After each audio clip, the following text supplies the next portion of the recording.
Quiero narrarles, hermanos, un testimonio de una mujer llamada Corrie ten Boom, la cual estuvo presa en campos de concentración nazis durante la Segunda Guerra Mundial. Ella fue una mujer cristiana holandesa que junto con su familia, fíjate las cosas tan buenas que hizo, ayudó a esconder a judíos durante la ocupación nazi en la Segunda Guerra Mundial. Y por hacer eso ella fue arrestada y fue enviada a un campo de concentración junto a su hermana Betsy. Y en ese lugar, donde estaba rodeada de muerte, de hambre, de crueldad, esta mujer, Corrie, se enfrentó a una oscuridad que parecía una oscuridad absoluta, como ella lo narraba. Había perdido su hogar, había perdido su libertad, había perdido casi toda esperanza humana. Pero en medio de ese infierno que ella estaba viviendo, su hermana Betsy le repetía una frase que se convirtió en su ancla, como cantamos hace un momento. No hay foso tan profundo que el amor de Dios no sea aún más profundo. Betsy, la hermana de Corrie, quien le recordaba estas palabras, murió en ese campo. Pero hasta sus últimos días, dice Corrie, le insistía en perdonar, en confiar y en mantener la fe. Y Corrie, quebrantada pero ahora ya fortalecida, siguió creyendo que Dios estaba con ellas a pesar de las circunstancias en ese lugar donde parecía que Dios había callado. Años después, Corrie fue liberada por un error administrativo y fue liberada justo una semana antes de que las mujeres de su edad fueran enviadas a la cámara de gas. Ella entendió que su vida fue preservada por la mano de Dios y dedicó el resto de sus días a testificar que Dios está presente aún en los lugares más oscuros. Corrie solía decir esto: nunca tengas miedo de confiarle un futuro desconocido a un Dios conocido. Y lo que vamos a ver en el pasaje de hoy tiene todo que ver con esto en la vida de José. Y como vamos a ver en Génesis 39, yo he dividido en 3 partes este sermón. Versículos 1 al 6, la primera parte del 6, del pozo a la cumbre. Versículo 6, segunda parte, al 20, primera parte, de la cumbre a la cárcel. Y versículos 20b hasta al 23, y para arriba otra vez. Del pozo a la cumbre, de la cumbre a la cárcel, y para arriba otra vez. Y de lo que yo creo que Dios quiere motivarnos el día de hoy, bendecirnos hoy con su palabra, es de lo siguiente: en Cristo, hermano o hermana, en Cristo puedes confiar que Dios estará contigo en las buenas y en las malas. En Cristo puedes confiar que Dios estará contigo en las buenas y en las malas. Así que le pido que se ponga de pie por reverencia a la palabra y vamos a leer el capítulo 39. Cuando José fue llevado a Egipto, Potifar, un oficial egipcio de Faraón, capitán de la guardia, lo compró a los ismaelitas que lo habían llevado allá. Pero el Señor estaba con José, que llegó a ser un hombre próspero y vivía en la casa de su amo el egipcio. Vio su amo que el Señor estaba con él y que el Señor hacía prosperar en su mano todo lo que él hacía. Así, José halló gracia ante sus ojos y llegó a ser su siervo personal. Y él lo hizo mayordomo sobre su casa y entregó en su mano todo lo que poseía. Y sucedió que desde el tiempo que lo hizo mayordomo sobre su casa y sobre todo lo que poseía, el Señor bendijo la casa del egipcio por causa de José. La bendición del Señor estaba sobre todo lo que poseía en la casa y en el campo. Así que todo lo que poseía lo dejó en mano de José, y con él allí no se preocupaba de nada, excepto del pan que comía. Y era José de gallarda figura y hermoso parecer. Sucedió después de estas cosas que la mujer de su amo miró a José con deseo y le dijo: acuéstate conmigo. Pero él rehusó y dijo a la mujer de su amo: estando yo aquí, mi amo no se preocupa de nada en la casa y ha puesto en mi mano todo lo que posee. No hay nadie más grande que yo en esta casa y nada me ha rehusado excepto usted, pues es su mujer. ¿Cómo entonces podría yo hacer esta gran maldad y pecar contra Dios? Y ella insistía a José día tras día, pero él no accedió a acostarse con ella o a estar con ella. Pero un día que él entró en casa para hacer su trabajo y no había ninguno de los hombres de la casa allí dentro, entonces ella tomó a José de la ropa y le dijo: acuéstate conmigo. Pero él dejó la ropa en la mano y le dejó la ropa en la mano y salió huyendo afuera. Cuando ella vio que él había dejado su ropa en sus manos y había huido afuera, llamó a los hombres de su casa y dijo: miren, Potifar nos ha traído un hebreo para que se burle de nosotros. Vino a mí para acostarse conmigo, pero yo grité a gran voz. Cuando él oyó que yo alzaba la voz y gritaba, dejó su ropa junto a mí y salió huyendo afuera. Ella dejó junto a sí la ropa de José hasta que su señor vino a casa. Entonces ella le habló con estas palabras: vino a mí el esclavo hebreo que nos trajiste para burlarse de mí. Y cuando levanté la voz y grité, él dejó su ropa junto a mí y huyó afuera. Cuando su señor escuchó las palabras que su mujer le dijo: esto es lo que tu esclavo me hizo, se encendió su ira. Entonces el amo de José lo tomó y lo echó en la cárcel, en el lugar donde se encerraba a los presos del rey. Allí permaneció en la cárcel. Pero el Señor estaba con José, le extendió su misericordia y le concedió gracia ante los ojos del jefe de la cárcel. El jefe de la cárcel confió en mano de José todos los presos que estaban en la cárcel, y de todo lo que allí se hacía, él era el responsable. El jefe de la cárcel no supervisaba nada que estuviera bajo la responsabilidad de José, porque el Señor estaba con él, y todo lo que él emprendía, el Señor lo hacía prosperar. ¿Puede tomar su lugar, por favor? José es el menor, es el penúltimo hijo de Jacob, o de Israel, como ya se le menciona en esta parte de Génesis, y era su preferido. Recordamos que él lo vistió con una túnica especial de colores. José tuvo estos sueños de que él sería preeminente sobre sus hermanos y que ellos se inclinarían ante él, y eso provocó que ellos lo odiaran a muerte, pero por alguna razón providencial no lo matan, sino que lo venden a los ismaelitas y es encaminado a Egipto. Eso vimos en el capítulo 37. Y en el pasaje anterior, la semana pasada, vimos en la vida de Judá el mortal efecto del pecado sobre el pueblo de Dios al relacionarse con los pueblos cananeos, y cómo eso fue la razón por la cual eventualmente toda la familia de Jacob, en la familia de Israel, sería trasladada a Egipto, en lo que se cumplía la promesa de Génesis 15. Pero Dios manda a José por delante. Dios está preparando algo. Y eso es lo que vemos en versículos 1 al 6, la primera parte, 6a, del pozo a la cumbre. En este capítulo, lo que volvemos a ver es la historia de José, y lo vemos aquí llegar a Egipto como un esclavo, y es vendido como esclavo a Potifar. Y lo más interesante de esto es que la primera frase que el autor, en este caso Moisés, quien escribió el Pentateuco, la primera frase que él nos da en el versículo 2, después de decirnos que él llegó a Egipto y fue vendido a Potifar, mira lo primero que dice: pero el Señor que estaba con José. Más adelante en el versículo 12, perdón, en el versículo 21, mira lo que dice: pero el Señor estaba con José cuando él está en la cárcel. Esta es la frase que marca el énfasis de este pasaje. Esto es el punto del autor. Esto es lo que él quiere resaltar en esta narrativa. El Señor estaba con José. José estaba ahora separado de su familia, pero no estaba separado de Dios.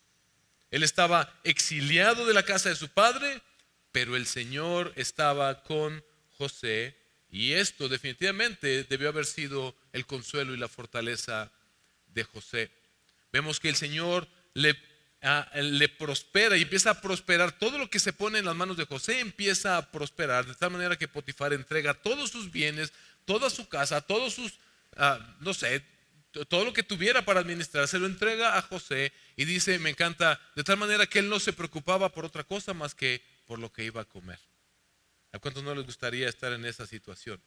Pero ¿a cuántos no les gustaría hacer este tipo de bendición para otros? No solo era evidente para José que Dios estaba haciendo algo en su vida, todo mundo podía ver y darse cuenta de que eran incluso ellos bendecidos porque Dios estaba con José. Y esto es importante. El narrador quiere que nosotros pongamos o traigamos a nuestra mente la promesa que Dios hizo por medio de Abraham. Yo te daré esta tierra, yo haré una gran nación, te daré esta tierra y haré una gran nación y serán benditas en ti todas las naciones de la tierra. Vemos aquí que inicialmente, parcialmente, empieza a cumplirse esta promesa. Ahora los egipcios están disfrutando también de las bendiciones por el hecho de que José ha llegado a este lugar. Y lo que caracteriza a José es el Señor estaba con él. Todo va viento en popa para José. Entonces, imagínate, él va saliendo del pozo, es vendido y Dios le permite prosperar de tal manera que ahora su carrera va en ascendencia. Él va para arriba. Pero entonces el narrador nos da un dato poco común en la Biblia. No es muy común encontrar estas descripciones acerca de los hombres. Y dice, y era José de gallarda figura y de hermoso parecer. La NTV, la Nueva Traducción Viviente, lo traduce así: muy apuesto y bien fornido. No como los Josés que tenemos en nuestra iglesia. No se crea. Pero interesante que nos da este dato acerca de José y lo hace para ponernos en contexto de lo que sigue inmediatamente después, que es lo que vemos, versículo 6b al 20, ahora de la cumbre a la cárcel. Porque viene la tentación sobre su vida. La esposa de Potifar dice, miró a José con deseo. Él era un hombre guapo y fornido y ella lo ve con deseo y le ordena que se acueste con ella. Esta era una gran tentación para José, sin duda. Era una gran tentación vestida de oportunidad. Imagínate si ella se podía ganar también el favor de la mujer de Potifar, que probablemente era la que más influencia tenía sobre Potifar. En términos humanos, él pudiera seguir avanzando hacia arriba y hacia adelante si él se ganaba el favor de esta mujer. Pero interesantemente vemos la respuesta de José. Él identifica que esta es una tentación satánica. El autor de Génesis no por nada coloca en el pasaje anterior el terrible fracaso moral de Judá, donde vemos su terrible pecado sexual, y ahora vemos este contraste entre José actuando completamente diferente. Recuerda que Satanás, la serpiente, desde Génesis 3:16, Dios dijo que habría esta enemistad entre la simiente de la serpiente, quien estaría constantemente buscando derribar los planes redentores de Dios para la humanidad por medio de tentar a los hombres, y la simiente de la mujer, esta enemistad entre la simiente de la serpiente y la simiente de la mujer, de quien vendría aquel que le aplastaría la cabeza a Satanás, el redentor prometido. Así que Satanás mete su cuchara en este lugar y tienta a José. Así nos tienta a ti y a mí Satanás de la misma manera, ofreciéndonos mucho, ofreciéndonos aquello que a los ojos nos es más atractivo, lo que nosotros pensamos que es mejor. Satanás ofrece mucho, pero no entrega nada, y finalmente te lo quita todo, como vimos en la vida de Judá. Pero José responde de una manera completamente diferente a Judá. Mira lo que dice versículo 8 y 9. Por favor, vamos a tu Biblia, y si puedes subráyalo si te sirve. Pero mira su respuesta. Pero él rehusó y dijo a la mujer de su amo: estando yo aquí, mi amo no se preocupa de nada en la casa, y ha puesto en mi mano todo lo que posee. No hay nadie más grande que yo en esta casa, y nada me ha rehusado excepto usted, pues es su mujer. Ve esto, ¿cómo entonces podría yo hacer esta gran maldad y pecar contra Dios? Mira su respuesta. Lo primero que José hace es un recuento de todo lo que Dios le ha concedido desde que llegó a Egipto. Él hace un recuento, él tiene en consideración, mira, yo estaba en el pozo y mira dónde Dios me ha colocado el día de hoy. Mira lo que, como mi vida, Dios rescató mi vida y estaba en el pozo y fui vendido como un esclavo, pero ve el lugar en el que Dios me ha colocado el día de hoy. No hay nadie más grande en la casa de Potifar que yo en este momento, y él no me ha rehusado nada más que a ti. Y nada me ha rehusado, nada me ha prohibido excepto a usted, pues es su mujer. Y mira su respuesta, ¿cómo podría yo hacer esta grande maldad? ¿Cómo podría yo hacerle esto a Potifar? Yo tengo que ser leal a Potifar porque él me ha puesto en este lugar. Él me ha dado este lugar. Él muestra esta lealtad al hombre, pero principalmente dice, ¿cómo pudiera yo hacer esta gran maldad y pecar contra Dios? ¿Cómo pudiera hacer esta gran maldad y pecar contra Dios? Su rechazo, mis hermanos, fue un rechazo definitivo, fue determinado. Él no se tuvo a pensar, mira, dame chance, es que no sé, es que, ¿qué tal que alguien nos ve? No, su rechazo fue definitivo, porque él estaba convencido, por lo que acabamos de leer, de que Dios lo había llamado para realizar una obra especial. Y él había visto la evidencia del obrar de Dios en su vida al librarlo de la muerte, al sacarlo del pozo, al librarlo de la esclavitud y llevarlo a este punto. Mis hermanos, si nosotros queremos cumplir los propósitos de Dios en nuestras vidas, debemos no pecar contra Dios, porque es Dios quien hace que cumplan sus propósitos. Pero ¿cómo vencemos el pecado y cómo vencemos la tentación? Lo hacemos como José. Cuando nosotros consideramos todas las bendiciones de Dios en nuestras vidas por Cristo. Todo lo que nos ha dado, cómo nos ha ayudado, cómo nos ha mostrado su favor, cómo nos ha mostrado su gracia, su inmerecida misericordia en Cristo Jesús. Sí, en términos espirituales, pero también en términos materiales.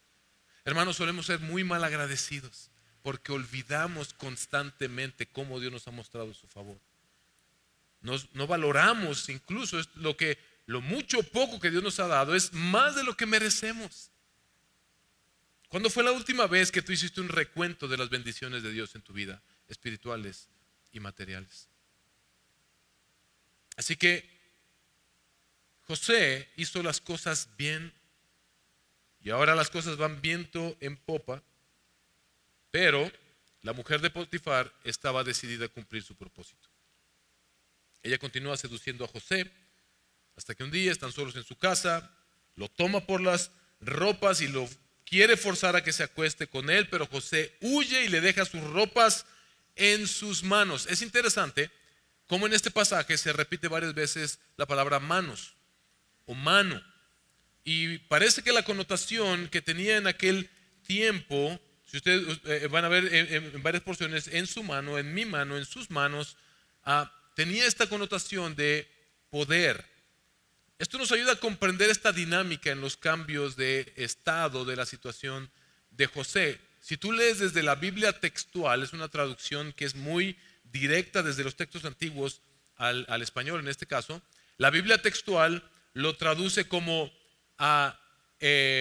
Potifar compró a José de la mano de los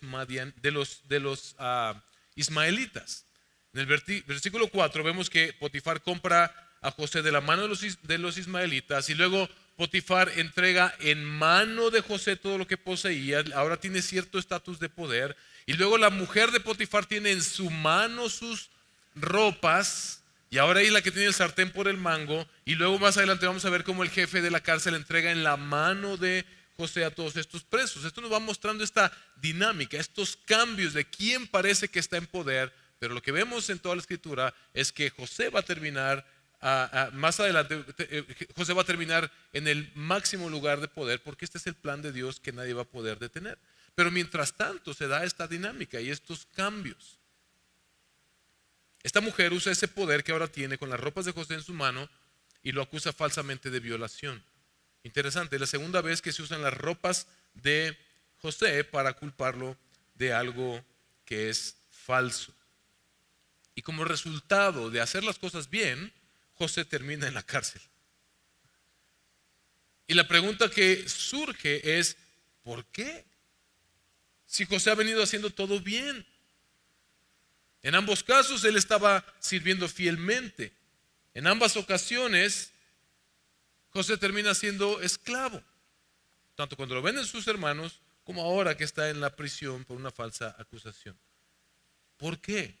La respuesta es no sé. Pero lo que sí sabemos es que Dios usaría, no sabemos cuál era en ese momento lo que pasaba por la mente de José, pero sí sabemos cómo terminan las cosas y podemos entender, Dios tenía un propósito para todo esto. Pero seguramente José se estaba preguntando, ¿por qué está pasando esto? Pero él permaneció fiel a Dios. Él permaneció confiando en Dios. Él permaneció aceptando la voluntad de Dios para él en ese momento. Esto viene a convertirse en esa característica de la fe de José. En todo Génesis vemos esta dinámica entre la fidelidad de Dios y el requisito del hombre es la fe. Y vemos como Abraham tuvo una fe que obedecía inmediatamente, no de manera perfecta, pero Dios le decía, haz esto, ve a tal lugar, y Abraham obedecía, una fe inmediata, por eso es el padre de la fe. No era perfecta su fe, pero era una fe obediente. Luego vemos a Isaac, que fue una fe como más pasiva, una fe de simplemente abrazar lo que Dios había determinado para su vida y conformarse a la voluntad de Dios y hacer lo que le correspondía en ese tiempo. Vemos la fe de Jacob, que fue una fe que luchó con Dios. Luchó y luchó y luchó y luchó y hasta que se rindió fue que él entonces pudo confiar en Dios verdaderamente. Y ahora vemos esta característica en la vida de José, en la que vamos a ver cómo él permanece fiel al Señor a pesar de toda circunstancia, porque él confía en el Señor. ¿Cómo lo sabemos? Según el texto, ¿ves cómo él se defendió? ¿Ves cómo él se quejó contra el Señor? No. Su amo, dice el pasaje, lleno de ira, tal vez ni le creía completamente a su mujer. Es como, porque interesante, por una falta tan grave, él debería haber sido mandado matar, pero tal vez ni Potifar le creía completamente a la mujer, pero tenía que hacer algo y lo manda a la cárcel y lo ponen donde se ponía a los prisioneros del rey, hasta eso en un lugar especial. Y dice el texto, y allí permaneció en la cárcel. Allí permaneció en la cárcel. Él aceptó la voluntad de Dios sobre su vida. Otra vez el autor nos enfatiza esta característica de la fe de José, pero ve lo más importante, versículo 21, cómo comienza otra vez. Ya está él en la cárcel, permaneció en la cárcel, versículo 21, pero el Señor estaba con José. Pero el Señor estaba con José. Y ahí es donde llegamos a la tercera parte, 20b al 23 y para arriba otra vez. Del pozo a la cumbre, de la cumbre a la cárcel y para arriba otra vez. ¿Y por qué? Porque Dios estaba con él. Pero estaba con él es más que un simple le cayó muy bien o se ganó su favor de alguna manera especial. Mira lo que dice el versículo 21 enseguida de que dice que Dios estaba con él. Pero el Señor estaba con José y mira lo que dice, le extendió su misericordia y le concedió gracia ante los ojos del jefe de la cárcel. Y estas últimas semanas he disfrutado tanto explorando y conociendo más acerca de una sola palabra que es hermosa y que espero que te bendiga el entender esto. Versículo 21b le dice, le extendió su misericordia y le concedió gracia ante los ojos del jefe de la cárcel, pero le extendió, el Señor estaba con José y le extendió su misericordia. ¿Sabes que esta palabra misericordia en hebreo es Hesed, H-S-E-D, Hesed? Y esta misericordia no es un simple compadecerse de alguien que te topas en la calle. no es tener cierta lástima piadosa por una persona, sino que cada vez que se me usa la palabra Gesed y se traduce como misericordia en el Antiguo Testamento, se refiere a este amor y a esta misericordia que está directamente ligado con el pacto que Dios hizo con Abraham de que cumpliría su promesa y en última instancia con la humanidad en Génesis 3:15. Génesis 15, versículos 18 al 21, mira lo que dice: en aquel día el Señor, ya lo vimos antes, en aquel día el Señor hizo un pacto con Abraham diciendo: a tu descendencia he dado esta tierra, desde el río de Egipto hasta el río grande, el río Éufrates, la tierra de los kenitas, los hereceos, los cadmoneos, los hititas, los fereceos, los refaitas, los amorreos, los cananeos, los gergeseos y los jebuseos. Y mira lo que dice Génesis ahora 17, versículos 1 al 8. Cuando Dios ratifica este pacto por medio de la circuncisión, cuando Abraham tenía 99 años, el Señor se le apareció y dijo: yo soy el Dios Todopoderoso, anda delante de mí y sé perfecto. Yo estableceré mi pacto contigo y te multiplicaré en gran manera. Entonces Abraham se postró sobre su rostro y Dios habló con él: en cuanto a mí, ahora mi pacto es contigo y serás padre de multitud de naciones. Y no serás llamado más Abraham, sino que tu nombre será Abraham, porque yo te haré padre de multitud de naciones. Te haré fecundo en gran manera y de ti haré naciones y de ti saldrán reyes. Estableceré mi pacto contigo y con tu descendencia después de ti por todas sus generaciones, por pacto eterno de ser Dios tuyo y de toda tu descendencia después de ti. Y te daré a ti y a tu descendencia después de ti la tierra de tus peregrinaciones, toda la tierra de Canaán como posesión perpetua, y yo seré tu Dios. Génesis 22, 15 al 18. Dios ratifica otra vez su promesa, pero ahora jura por sí mismo. El ángel del Señor llamó a Abraham por segunda vez desde el cielo y le dijo: por mí mismo he jurado, declara el Señor, que por cuanto has hecho esto y no me has rehusado tu hijo, tu único, de cierto te bendeciré grandemente y multiplicaré en gran manera tu descendencia como las estrellas del cielo y como la arena en la orilla del mar, y tu descendencia poseerá la puerta de sus enemigos. En tu simiente serán bendecidas todas las naciones de la tierra, porque tú has obedecido mi voz. Este es el pacto que Dios hizo con Abraham. Así que esta misericordia que Dios le muestra a José en versículo 21, esta Gesed de Dios, es el compromiso de Dios consigo mismo y con su pueblo de cumplir su pacto redentor. Aparece por primera vez en Génesis 19:19, cuando Lot es ayudado a escapar de Sodoma y Gomorra. Ahora he aquí, tu siervo ha hallado gracia ante sus ojos y has engrandecido tu Gesed, tu misericordia, la cual me has mostrado salvándome la vida, mas no puedo escapar al monte, no sea que el desastre me ancle y muera. Dios salvó a Lot por su misericordia, porque él había hecho un pacto de preservación para su pueblo. Génesis 24:12, este hermoso pasaje donde Abraham manda a su siervo a buscar la esposa para Isaac, es el lugar donde más aparece y es glorioso porque está en todas las partes, en todas las etapas de este precioso pasaje. Y comienza con 24 versículo 12 y es el siervo el siervo de Abraham, y dijo: oh Señor, ora al Señor. El siervo de Abraham, para cumplir su misión de buscar la esposa para Isaac, él ora y dice: oh Señor, Dios de mi señor Abraham, te ruego que me des éxito hoy y tengas Gesed y tengas misericordia de mi señor Abraham. Y ahí mismo en 24:14 sigue orando y ve lo que pide: que sea la joven a quien yo diga, por favor baja tu cántaro para que yo beba, y que responda, bebe, y también daré de beber a tus camellos, la que tú has designado para tu siervo Isaac, y por ello sabré que has mostrado Gesed, misericordia a mi señor Abraham. Y ahí mismo en ese pasaje más adelante otra vez el siervo y dijo: bendito, cuando ya la misión es cumplida, bendito sea el Señor, Dios de mi señor Abraham, que no ha dejado de mostrar su Gesed, misericordia, y su verdad hacia mi señor, y el Señor me ha guiado en el camino a la casa de los hermanos de mi señor. Génesis 32 versículo 10, Jacob lo mismo: indigno soy de toda misericordia, Gesed, y de toda la fidelidad que has mostrado a tu siervo, pues con solo mi cayado crucé este Jordán y ahora he llegado a tener 2 campamentos. Y ahora en 39, versículo 21, mas el Señor estaba con José ahí en la cárcel y le extendió su hesed, su misericordia, y le concedió gracia ante los ojos del jefe de la cárcel. Esta era la perspectiva de José. Esto fue lo que José sabía.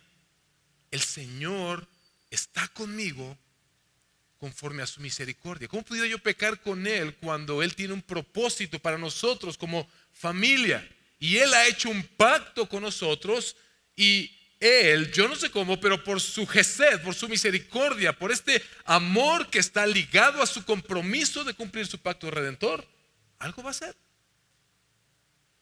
Esto fue lo que aprendió Corrie ten Boom en los campos de concentración nazi, y por eso pudo decir al final: nunca tengas miedo de confiarle un futuro desconocido a un Dios conocido.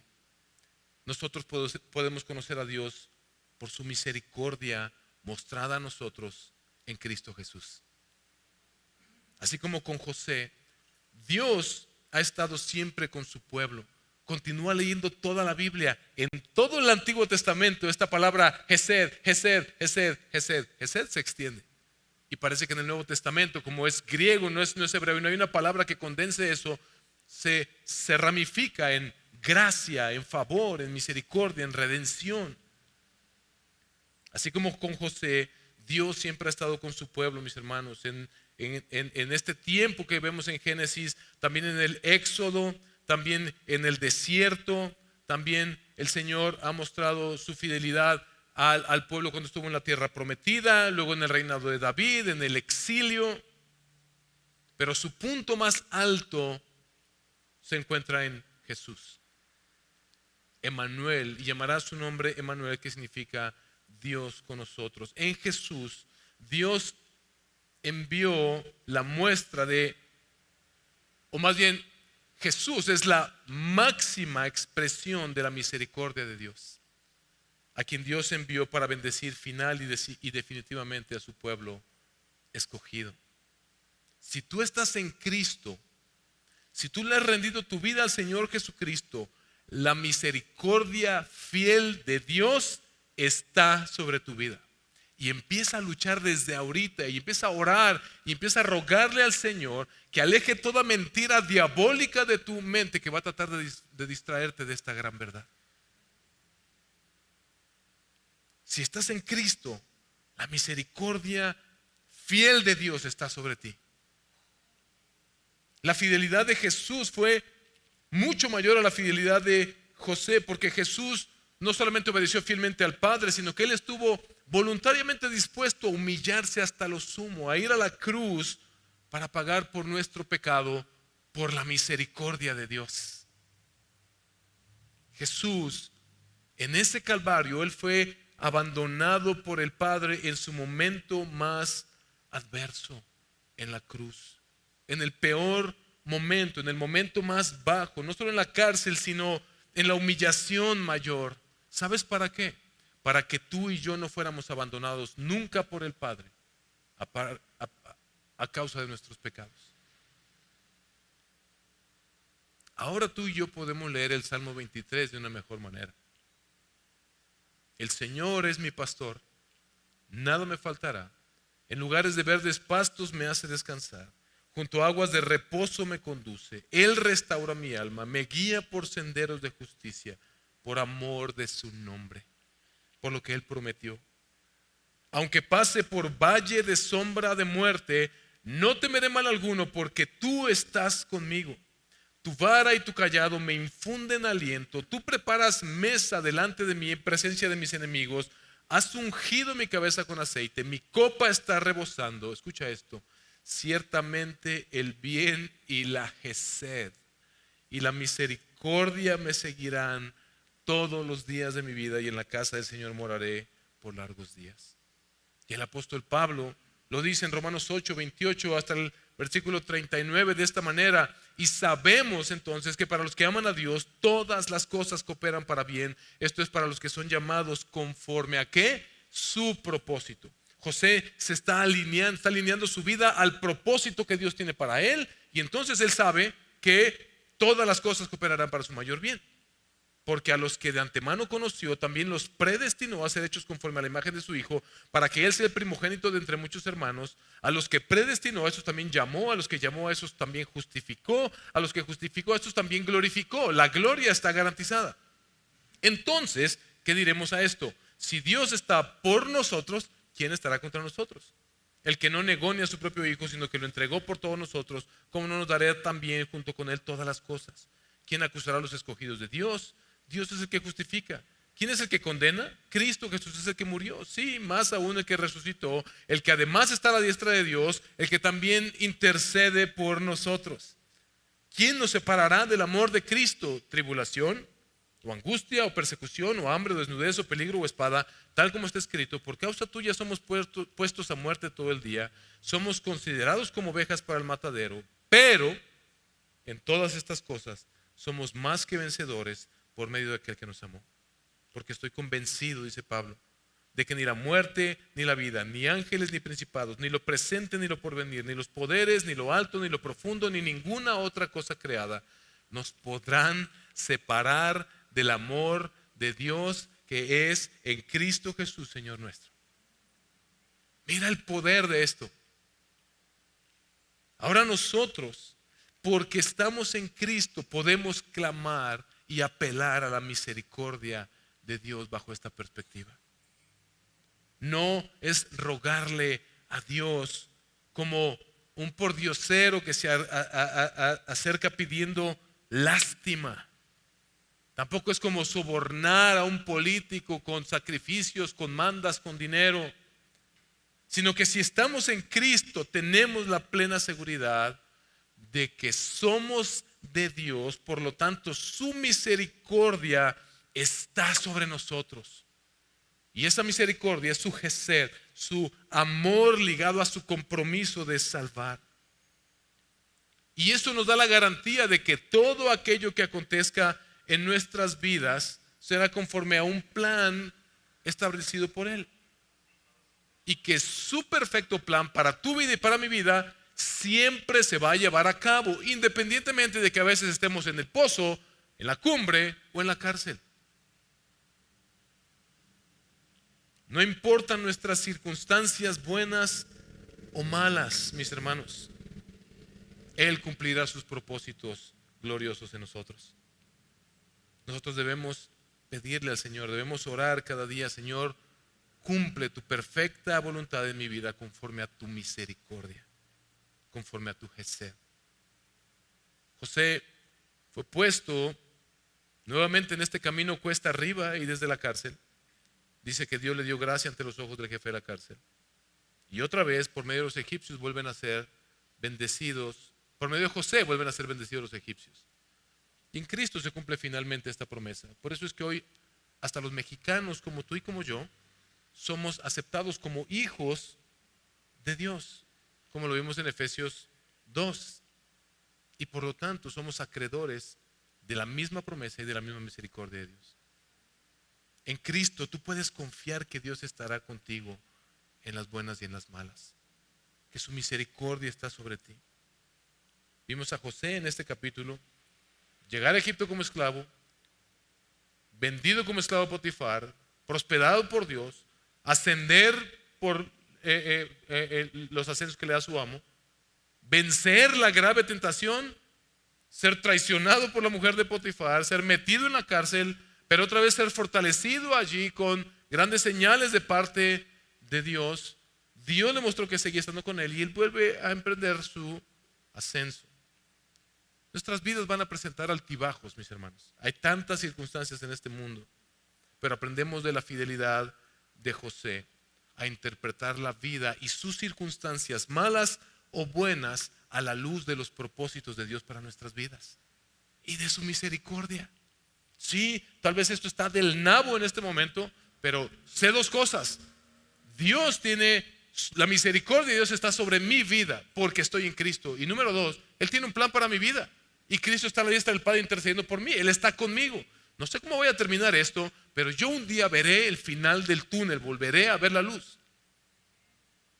Nuestras circunstancias, mis hermanos, no determinan cuán fiel es Dios para con nosotros. Es la cruz la que determina su fidelidad para tu vida y para mi vida.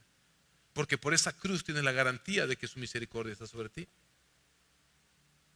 Aprendemos de José a reflejar el carácter de Dios en donde quiera que nos encontramos. El actuar de José fue de bendición para los que estaban a su alrededor. Sí, es porque Dios estaba con él, pero sí, vemos aquí, él actuó de una manera que buscaba glorificar a Dios. Actuemos de esa manera.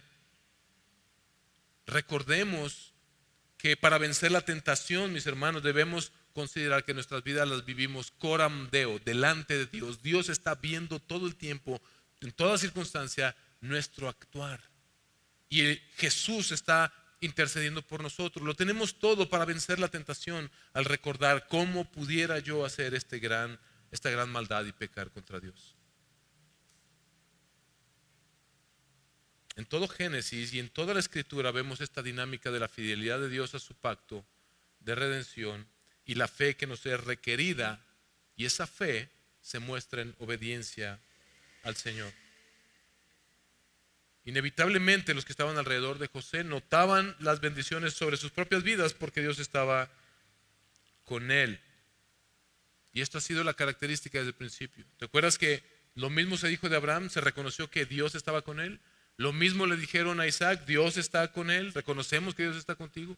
Lo mismo se le dijo a Jacob y ahora a José. Aprendemos de José también, mis hermanos, a que la mejor manera de confiar, de permanecer fieles al Señor en medio de la tentación es confiar en su misericordia mostrada en Cristo para nosotros y recordar cuánto Él ha hecho por nosotros que nos ha traído a este lugar. Confía en Dios.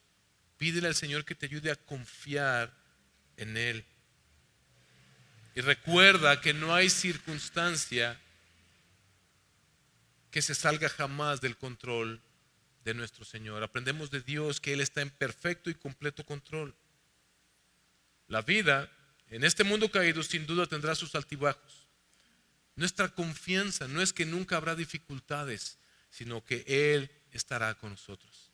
Aunque ande en valle de sombra de muerte, no temeré mal alguno porque tú estás conmigo.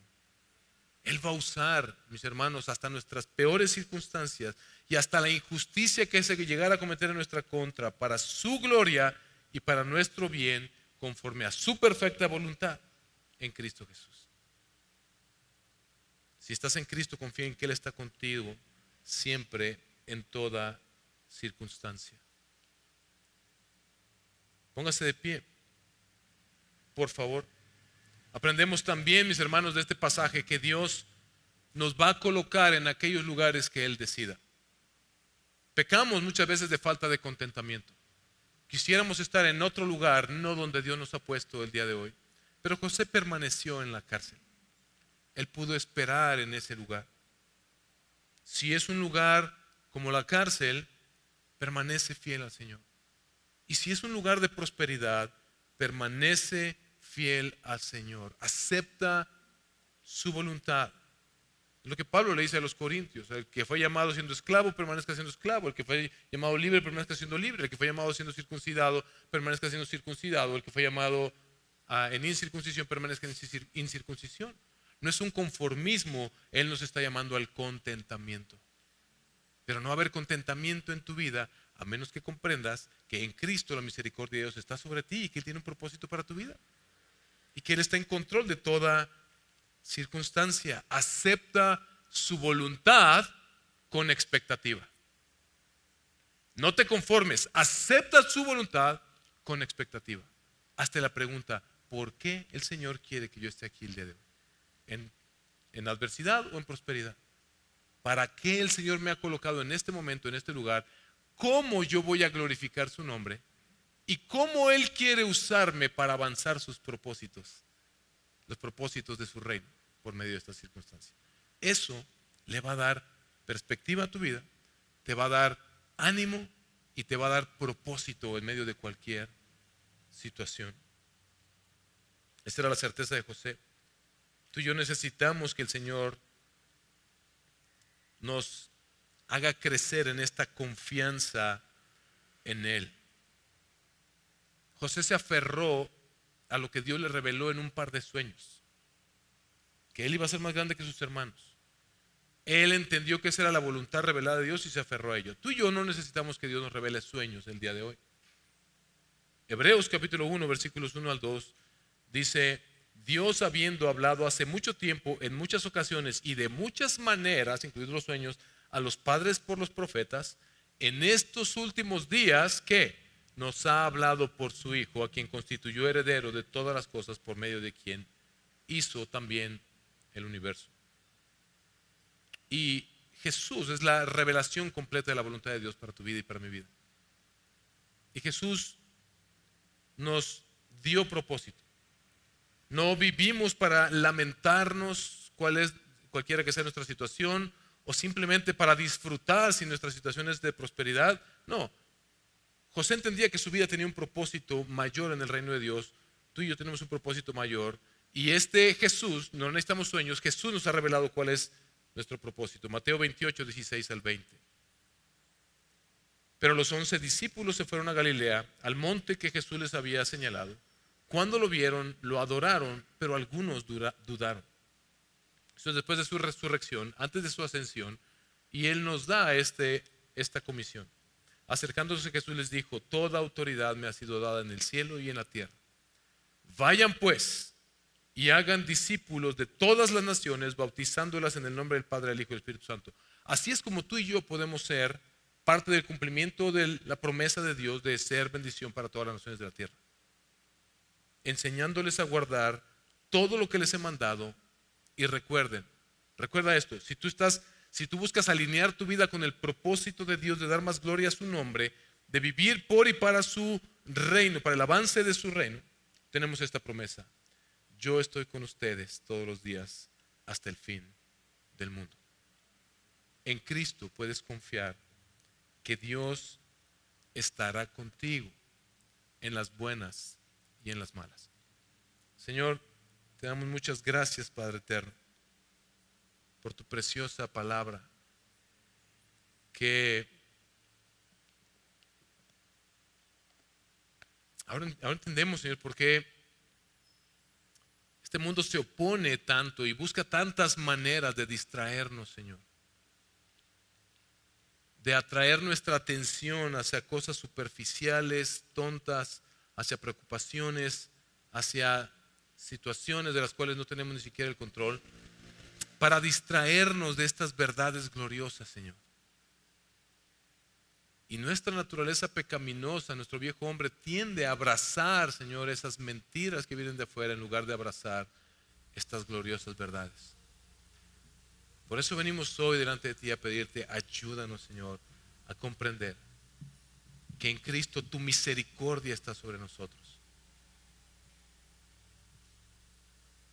Ayúdanos a comprender que tu amor especial está sobre nosotros y tu compromiso férreo, por el cual tú juraste por tu propio nombre, está ligado a ese amor, por el cual tú nunca nos dejarás y nunca nos abandonarás, sin importar la situación que podamos atravesar, sino que ahora podamos comprender, Señor, que es parte del propósito de lo que tú tienes para nosotros, pero no de manera egoísta, sino para el bien mayor. Ayúdanos a ver como José, Padre eterno, y a preguntarnos cómo tú quieres usarme para que otros sean bendecidos también, Señor. En la prosperidad o en la adversidad, en las buenas o en las malas, Señor. Ayúdanos, Señor. Arraiga estas verdades en nuestro corazón, que se conviertan, Señor, en convicciones por las cuales vivamos en todo momento en los altibajos de la vida, Señor, para que demos más gloria a tu nombre en todo momento y para que seamos mayormente bendecidos. Otra vez, para la gloria de tu nombre. En el nombre de Jesús te lo pedimos, Señor. Amén y amén.